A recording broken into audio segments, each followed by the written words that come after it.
Hello everyone, আসসালামু আলাইকুম। তোমরা সকলে কেমন আছো? আলহামদুলিল্লাহ, আমি তো অনেক ভালো আছি। তো আজকে সকাল সকাল বসে পড়েছি রান্না করতে।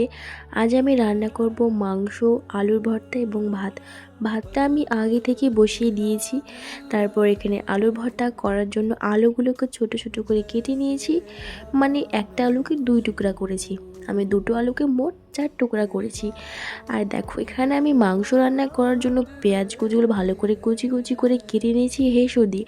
আমি রসুনগুলোকে ছাড়িয়ে নিয়েছি, মানে মাংসতে রসুন না দিলে মাংস খেতে কি আর ভালো লাগে। তো যাই হোক, তারপর এখানে আমি দেখো মানে শুকনো লঙ্কাগুলোকে ভালো করে একটু ভেজে নিয়েছি, অল্প পেঁয়াজ ভেজে নিয়েছি, এগুলোকে আলু ভর্তা করব। দেখো রেডি। তারপরে এখানে আমি মাংসে দিয়ে দিয়েছি হলুদ, লঙ্কা গুঁড়ো, তারপরে ধনিয়া গুঁড়ো, লবণ, আদা রসুনের পেস্ট, জিরার পেস্ট, ব্যাস রেডি। মাংসগুলো রান্না করতে দিয়ে এসে এইদিকে আমি ছাদে কিছু কাজ ছিল সেগুলোকে সেরে ফেললাম।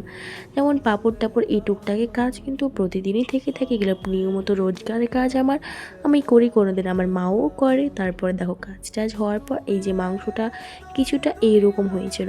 তারপরে আমি খানিকটা বসে থেকে থেকে ভালো করে মাংসটাকে কষিয়ে নিই, অল্প পরিমাণ জল দিয়ে মাংস রান্না একেবারে রেডি। তোমরা এভাবে হালকা পাতলা মাংসের ঝোল খেয়ে মানে ট্রাই করে দেখো, সত্যি অনেক ভালো লাগে।